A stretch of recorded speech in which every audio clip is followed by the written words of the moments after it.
Greetings, unsettled souls, and welcome to The Correct View. As Sam I.B.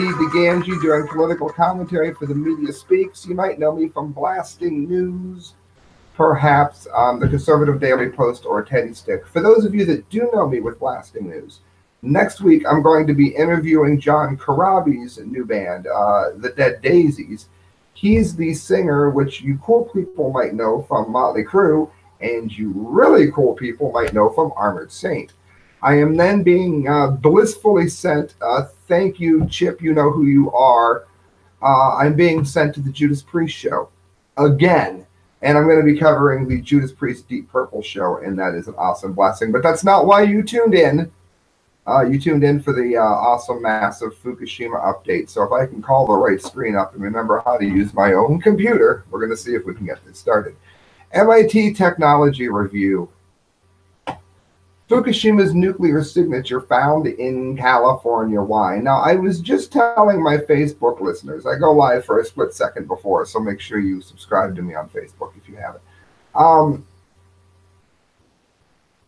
The radioactivity has been found in every single tuna that was yanked out of the water since the Fukushima disaster.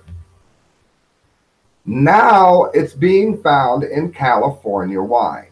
Now, remember, crazy people like me said you should live on the West Coast.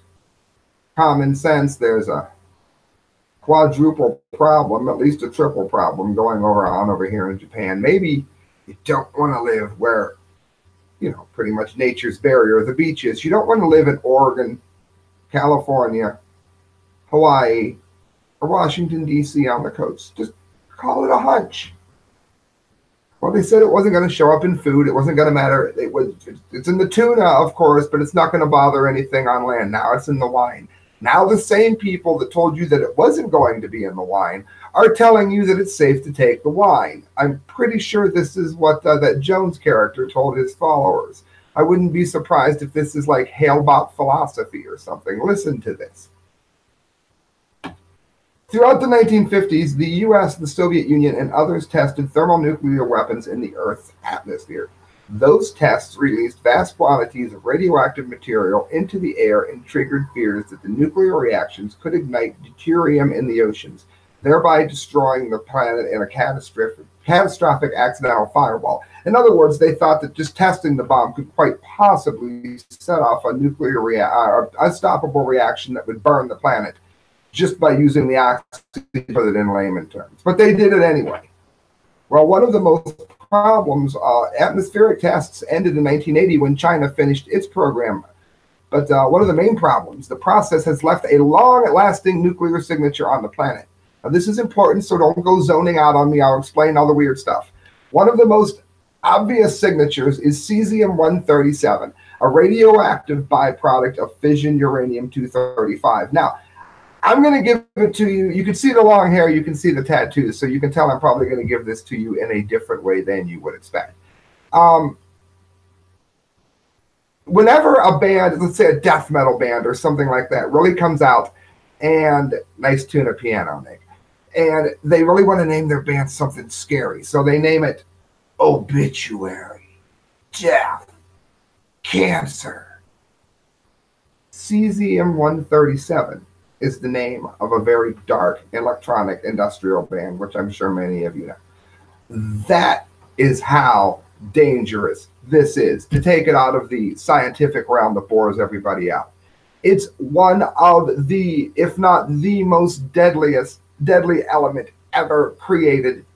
It's one of the most deadly elements in the known universe. It is toxic to all life. After the release into the atmosphere, cesium-137 was swept around the world and found its way into the food supply in trace quantities. Yeah, trace quantities. Why is it that cancer seems to be, I think it's 1 in 3, okay, when prior to nuclear bomb testing, it was nothing like that? Does it take a great genius to deduce that after we started creating cesium-137 and things like strontium-90, which give bone cancer, maybe, just maybe that's why we're dealing with so much cancer today? Okay, well, that's one of the things that Fukushima has managed to send around the world. So what's been happening lately? Since it's been getting into wine, the fight against wine fraud, labeling younger wines as older wines to inflate their price was common. Such fraud can be spotted by various types of chemicals. You can actually date wine now based on how much cesium-137 has been put into the environment. And it says that raises an interesting question about the Fukushima disaster of 2011, an accident of Chernobyl proportions. BS, it's much bigger. We've covered that on the show many times. It's a meltdown at the Fukushima nuclear following a huge earthquake. We just covered that. Is it possible to see the effects of the Fukushima nuclear disaster in California wines produced at the time? At the time, we can tell it now. They never capped it. Today, we got an answer thanks to the study carried out by Hubert and a couple of colleagues. In January of 2017, we came across a series of California wines, Cabernet Sauvignon, and if you're a wine expert and you think I butchered that, I did, because I'm not. Vintage 29 to 2012, they say Hubert and Company. This set of wines provides the perfect test. The Fukushima disaster occurred on March 11th, 2011. Any wine made before that date should be free of the effects, while any wine dating afterward could show them.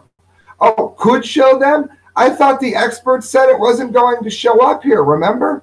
That wasn't going to happen. Now they're talking about it as if it's, of course, common sense. It's just nothing to worry about now. You notice how they just move this in on people. Anyway, using their method, Hubert and his colleagues found measurable amounts of cesium-137 above background levels in the wine produced after 2011. It seems that there is an increase in activity in 2011 by a factor of 2. Okay, well, then we can take this in one of two ways. People streaming in on Facebook. Hello, Paul. Hello, Tom. Either it only affected the tuna and the wine, and it's just going to bother you a little bit. And it didn't bother to affect the milk, even though we know it affects all milk. It just avoided California milk because it liked liberals. It didn't affect chocolate because it likes fat people like me. It didn't affect mushrooms in California, which of course soak up everything out of the ground like sponge. No. Oh, it did? Or it must have just done it then in trace amounts. So it's not going to bother you. Of course, you're not supposed to ask what happens, how much is bad for you as you're drinking your wine, eating your mushrooms, having your Swiss cheese, and drinking some milk while you eat a candy bar. You're not supposed to ask that. Like Helen Collicott said, and again, I'm quoting a far leftist here. Dr. Helen Collicott, a pediatrician, said, if you eat a Hershey's chocolate bar after 3 Mile Island, you're insane. And if they want to sue me, she said, let them do so, because I would be happy to have the platform to expose this even bigger. Guess what? They never sued her. To me, that speaks volumes. Now listen to this. This is from the Medici. TEPCO halts sale of folders with Fukushima nuclear power plant pictures. The operator of the crippled Fukushima nuclear plant has halted its sale of file folders with photos showing the current conditions of the complex due to criticism. They weren't making any money off them. They cost $2.70. That's 300 yen for those of you that care. The TEPCO official said that there was a few opportunities to show the real situation at the complex. What they were doing was trying to, like, Hitler Youth brainwash children here into saying, like me telling you, oh, look how nice this room looks. See all the aliens all set up nice and even, and pointing sticks where I need it. Everything's in order. Little robots there, Zach. If I was to move the camera, it looks like the Fukushima tidal wave hit this room. But no, just look here. Everything is fine. You notice how authority tends to do that all the time, but you're not supposed to talk about it or address it or mention it or notice it. That's why you tune into my show. Idaho statesman, moving right along. INL specialists left plutonium in their car in the morning, and now it's gone. Okay, you know what? I'm not one to throw a big rock here. I went to Burger King earlier. They screwed up my burger, gave me another one. I have 2 bags. I brought 1 bag into the house, left the other bag in the car. I get it. It wasn't plutonium. This is why, this is back to America for this story, by the way. This is why all things nuclear at the end of the day are just dreadful. 2 security experts from the Department of Energy's Idaho National Laboratory drove to San Antonio, Texas in March 2017 with a sensitive mission to retrieve dangerous nuclear materials from a non-profit research lab there. The risk was to ensure that the radioactive materials did not fall into the wrong hands on the way back to Idaho, where the government maintains a stockpile of nuclear explosive take-two materials for the military and others. To ensure that they got the right items, it says that the specialists from Idaho brought radiation detectors and small samples of dangerous materials to collaborate them. Specifically, a plastic-covered disc of plutonium, a material that can be used to fuel nuclear weapons, and another of cesium, which we just talked about, a highly radioactive isotope that could potentially be used in a so-called dirty bomb. Now, let me explain to you real quick exactly how bad this could be. Hello, Chris. And Josh. He's right about the process, the organic food, by the way. Although it still can be contaminated with radioactive poisons, I don't know if they test them for radioactivity or not. But good point, because they might. And if you can eat organic, by all means do. I wish I could afford to do so more often. Friends, when cesium is such a deadly poison that there's only been one made, there's never been a nuclear meltdown or anything in South America, which is why so many people in the nuke industry have bought property in South America. Because if something goes bad, they know exactly where they want. They know exactly where. Take 2. I do this all live. They know exactly where it needs to be. So in Brazil, when they had the scrap people, they stole the container of cesium. They were trying to scrap it. And what they did was took apart a radiation machine. And they even had the blue glowing, what they call dirt. Glue, and they were playing with it and putting it in their mouths, and their mouths would glow, and putting it on their sandwiches. Yep, it was cesium. So now you've got a child that was so radioactively poisoned that she had to be buried in a lead-lined coffin. And her burial was protested by the people that lived in the town. And if you don't think that that is true, go ahead and look up the entire story. It's really easy to find, Brazilian nuclear disaster. I watched an entire movie about how it happened. I've read documentaries about it. And they tend to keep this quiet for a reason, because it explains not only how easy it is to make a dirty bomb, even by mistake, clearly, but also how often and how easy it is to get our hands on these materials. And it's particularly dangerous when someone is scrapping an X-ray machine. Okay, that happens. But this is made specifically as nuclear weapons. And now we're dealing with the fallout of our stupidity for having created them. To ensure that they got the materials, of course, I read that one. When they stopped at the Marriott Hotel just off 410, a high-crime neighborhood filled with temp agencies and ranch homes, they left those sensors on the back seat of the rented Ford Expedition. When they awoke the next morning, the window had been smashed, and the skeptical Valistas holding those sensors and nuclear materials had vanished. Poof, gone, presto. This shows, too, you don't park a car that nice in a neighborhood like that without thinking twice. I know that because I grew up and live in 44703. If you don't know what it is, look it up. It's a nice place to die. The people that were conducting, and they probably made such good money and came from such high backgrounds that they, to temp agencies meant very little to them. They didn't put it together because they simply were like an alien from another world coming into a poor neighborhood. That's very, very common with people that make a good deal of money and who have their whole life. Nothing against them. I'm a capitalist. I'm just saying that life with blinders on is very common for those people.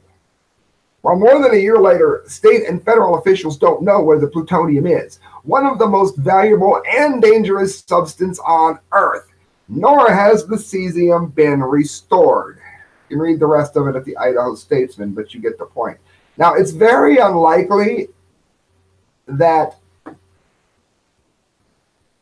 anyone's going to use this for a dirty bomb, because the average thug idiot that took it probably wouldn't know what cesium was any different than he would know that this was a brick. I don't even know. I would know cesium when I saw it, although if it was written, I would know to run from it. You would see my Jesse Owens impersonation. The danger is what we saw in Brazil, what I just talked about, playing in it or using it or looking through it or possibly maybe having some idea what it is and selling it to some other idiot that thinks he knows how to contain it.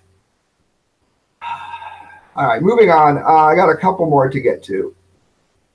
Yahoo, of course, always refreshes, which is where if you were an advertiser on this show, like Change Transportation is, you would be getting the promotion that Change Transportation is getting now. If you're in Canton, Ohio, and you need a taxi, don't call it Uber, call Change Transportation. Trump now says no time limit to denuclearize North Korea. Now, I want to point out something here that I think a lot of people are going to overlook. First of all, Yahoo News, of course, is left as you can get, but they're reliable with their sources, but their spin is left. The media is going to look for ways to slam President Donald Trump in any way that they can. One of them is going to be by saying that he's not putting enough pressure on North Korea to denuclearize. Now, if Kim Jong-un is lying, or we've talked on here before that we're not sure what he's doing at that power plant, or his nuclear construction plant, I should say. He has a power plant too. It's leaking. It takes a long time to shut down a nuclear power plant. I'm trying to think of how I'm going to explain this. This is the way I would explain it. When I shut this show down, you are going to see or hear me click a button, hit a button, shut the show off. But I have to disconnect two cables that have this running to the TV. I have to unplug both studio lights, shut off the light that's glowing to make Zach glow, and kill the main light above me, and take the power pack out of the extension cord and go into the room where I do all the fancy stuff to make sure it's posted everywhere. Shutting down a nuclear power plant is not just shutting off the off switch. It's the same thing.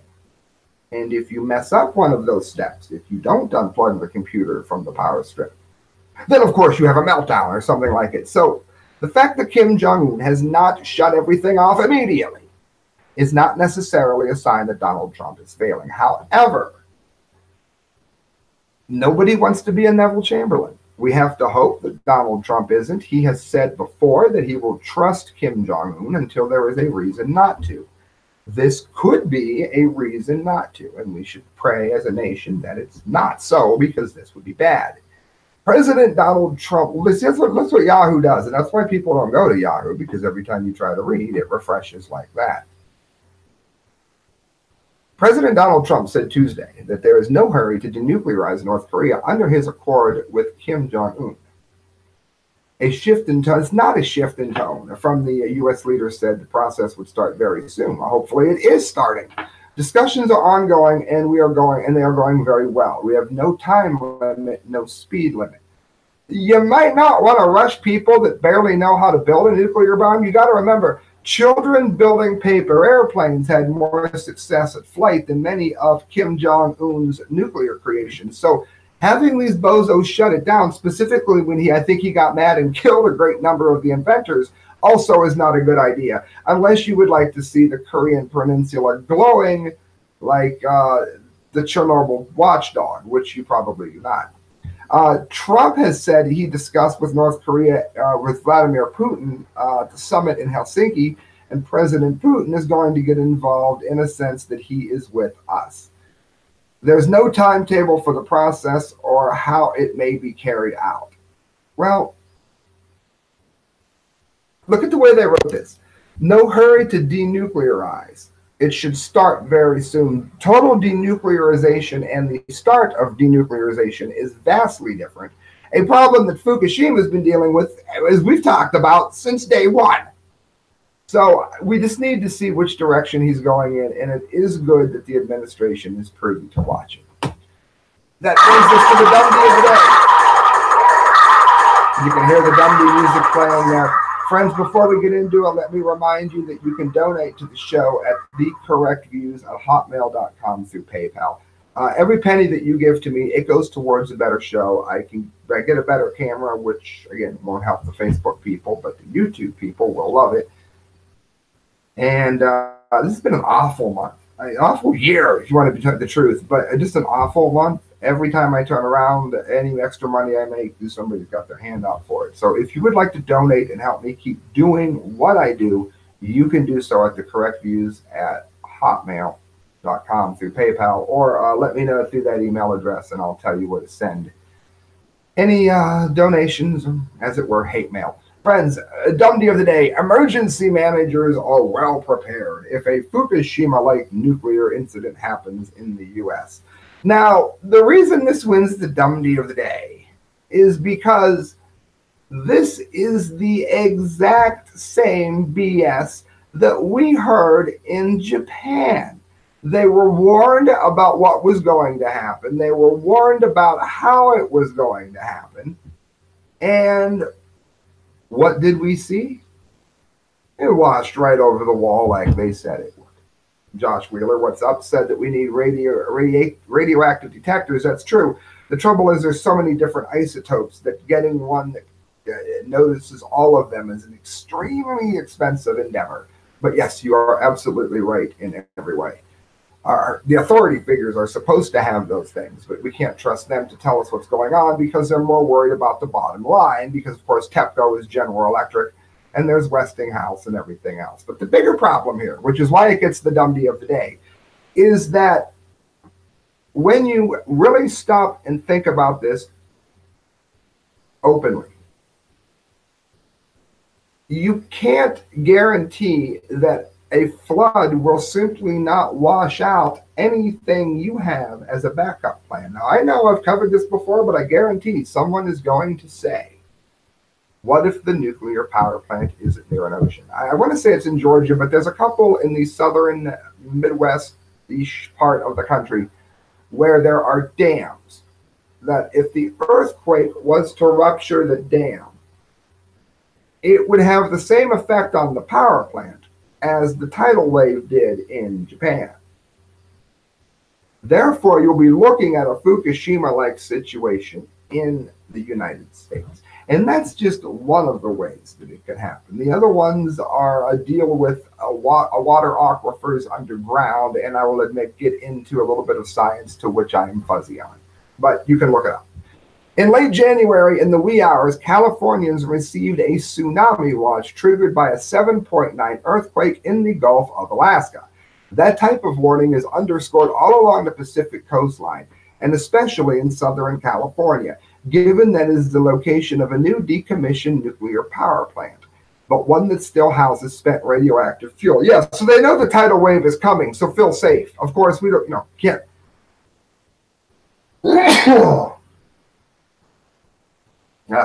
That's live video for you. That type of warning is going to let you know that the tidal wave is coming, but it isn't going to do anything at all to help you move the target. So just feel better, because now you can know you're going to die.